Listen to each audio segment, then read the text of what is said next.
자, 제가 말한 하락장 계속 되고 있는데 지금 코스닥이 계속 무너지고 있어요. 그러면 이럴 때 어떻게 해야 되는지 한번 말씀드리겠습니다.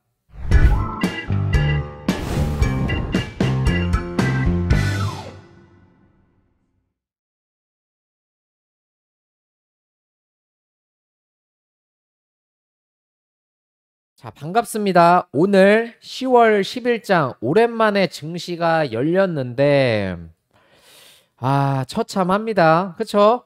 일단 위에 보이는 게 뭐죠? 코스피죠. 코스피 아래는 코스닥인데 상승하려던 움직임 그리고 미국장이 그래도 반등하는 모습을 보여주긴 했어요. 미국장이 반등하는 모습을 보이긴 했는데 그럼에도 불구하고 장 초반에는 올라가는 듯한 모습을 보였지만 지금 보세요. 코스닥 무너지죠. 코스피는 무너지는 정도는 아니고 플러스 약간 강보합 상태이긴 하지만 이제 저점 라인을 깨려고 하고 지금 코스닥은 어때요? 일봉 800이 깨지려고 합니다. 보통 이런 중요한 라운드 피겨를 깨트리면은 주가가 더 빠질 수밖에 없거든요. 근데 최근에 이제 우리가 이제 한글날이 있었고 주말 동안에 큰 이슈가 있었잖아요. 뭐였죠? 뭔지 아시는 분? 당연히 있겠지만 일단 이제 하마스와 팔레스타인 무장 세력 하마스랑 그리고 이스라엘의 전쟁 소식이에요. 이게 뭐냐면 10월 7일에 그러니까 현지 시간 10월 7일에 팔레스타인 무장 단체인 하마스가 이제 이스라엘 진영을 대상으로 미사일 5,000발 뭐 향간에는 5,000발 이상이라고 해서 7,000발까지 나오고 있는데 이거를 이스라엘 영토로 쐈습니다. 근데 원래 그냥 이런 식으로 뭐 워낙 사이가 안 좋았던 나라들이니까 중동에서도 사이가 안 좋았으니까 미사일만 쐈으면 상관이 없어요. 근데 미사일만 쏜 게 아니죠. 육지, 하늘, 바다, 지상군이 투입이 됐습니다. 지상군이. 그리고 이제 이스라엘 영토에서 이스라엘 영토가 있다면 이쪽이 이제 가자지구인데 가자지구엔 보통 팔레스타인 이제 주민들이 살고 있어요. 그쪽에는 팔레스타인인데 여기에 이 가자지구를 철조망이 이런 식으로 거쳐 있거든요. 근데 이 철조망을 뚫고 지상군이 들어왔다고 합니다. 이런 폭격으로 인해서 이번에 어땠냐면 이스라엘 총리가 전례 없는 대가를 치르겠다고 발표를 했어요. 반드시 복수를 약속하겠다고 했고 이 사악한 도시를 폐허로 만들어 버릴 것이다. 이 하마스가 숨쉬는 그 어떤 곳 다 폐허로 만들어 버릴 거라고 지금 이스라엘 공표를 했고 그리고 요아브 갤런트 이스라엘 국방장관은 가자 지구를 여기를 50년 전으로 되돌려 놓겠다고도 얘기를 했습니다. 사실상 전면 선포 행거에 따른 반박을 한 거죠. 그냥 니들 이제 끝났다. 가만 안 두겠다. 참고로 자 이스라엘은 뭐죠?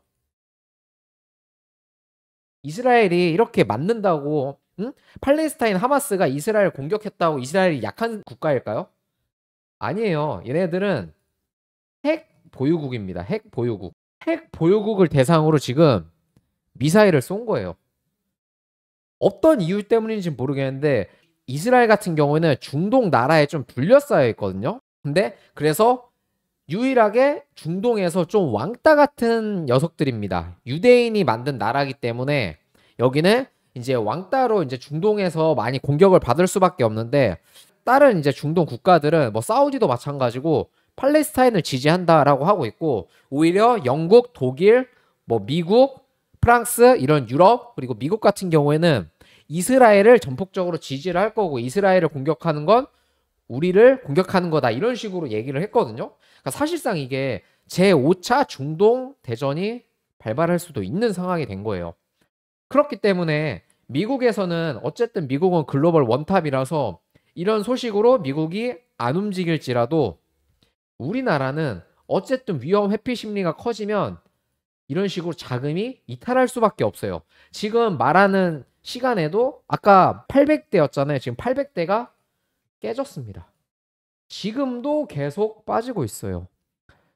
그래서 제가 이 전쟁을 예상한 건 아니지만 하락장이 올 거다. 하락장이 올 거고 뭐 물가 CPI든 미국 고용 지표든 어쨌든 이런 것들은 명분으로 작용하는 거지 큰 방향성에서는 지수가 빠질 수밖에 없어요. 그래서 제가 계속적으로 현금화를 외쳤던 건데 지금이라도 제 말 듣고 현금화 하신 분들이 있다면 기다리시면 나중에 기회는 꼭 오니까 일단은 그거는 그렇게 해주시면 되고요. 그래도 이런 하락장에서 종목들을 안 볼 수는 없잖아요. 그래서 제가 오늘 딱 한 종목만 말씀을 드릴 건데 어떤 종목이냐면 이럴 때 가장 많이 오르는 게 뭐죠? 오늘 같이 날 보면 일단 석유주 오르죠. 그러니까 유가가 오르니까 흥구석유나 뭐 한국석유 주가가 오늘 상한가를 갔는데 저는 석유주는 패스하라고 하고 싶습니다. 왜냐면 저 혜쟁이 봤을 때 유가가 최근에 많이 올랐거든요. 지금 86불인가 해서 엄청나게 많이 쭉 올랐는데 이 유가가 오른 거에 비해서 주가는 살짝 올랐다가 빠졌어요. 근데 이렇게 빠졌다고 유가가 급락한 게 아니라 유가는 조정이었는데 그거에 비해서 주가는 힘없이 무너졌습니다. 해서 저는 어떻게 해석을 했냐면 유가가 올라가는 거에 투자를 할 거면 애시당초 유가를 사라. 뭐 유가 선물을 사든 유가 ETF를 사든 유가에 사는 게 낫지 유가 관련해서 수혜를 받을 주식을 사는 건 별로 좋지 않다라고 말씀을 일단 첫 번째로 드리고 제가 본 거는 방산주입니다. 방산주 뭐 있죠? 대표적으로 유명한 거 빅텍 있겠고 스페코 있겠고 그쵸? 그리고 퍼스텍. 자, 이거 말고도 뭐 방산주들은 여러 가지가 있는데 제가 말한 이 세 가지는 그나마 이런 전쟁 이슈가 나왔을 때 특히 북한과의 전쟁 이슈가 나왔을 때 변동성이 큰 종목들을 말씀을 드렸는데 그러면 여기서 뭘 사면 좋을까요? 간단합니다. 무조건 대장격인 종목을 건들면 돼요. 오늘 대장 누구죠? 방산주에서 대장 바로 휴니드입니다.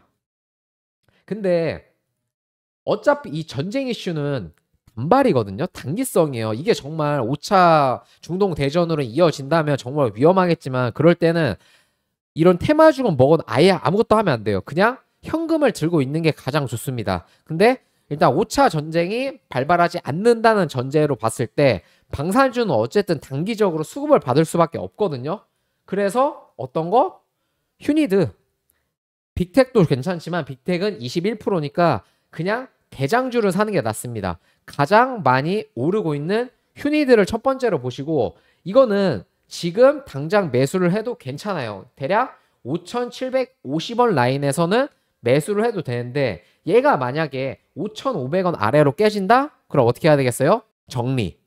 손절을 해야 됩니다. 손절을 하든 미리 사신 분들은 익청을 하든 해야 되고 얘는 5,500원 라인이 지지되는 범위 안에서는 단기적으로 급하게 빠르게 오를 거예요. 대략 얼마까지? 7,000원까지. 그럼 현재가 대비 대략 자 볼게요. 기대 수익이 18%에서 22%까지입니다.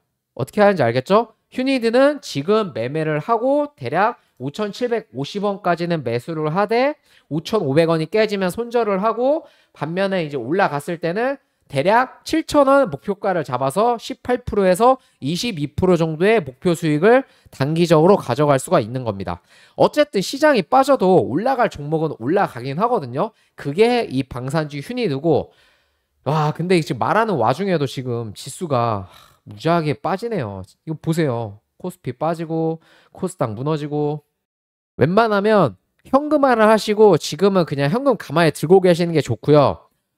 제가 말한 방산주 단기적으로 사실 분들은 빠르게 접근해서 딱 올랐을 때 빠르게 매도를 하시면 됩니다. 아시겠죠? 그럼 오늘 방송 여기까지만 하고 그간 종목들 지금 물려서 손절 못하신 분들 정말 많을 거라고 생각을 하는데 제가 혜쟁이 말씀드리잖아요. 하루라도 빨리 손절을 해야지 하루라도 빨리 정리를 해야 이것도 해결하실 수가 있습니다. 아시겠죠? 그럼 자 오늘 방송 여기까지 하고 저는 내일 또 말씀드리도록 하겠습니다. 감사합니다.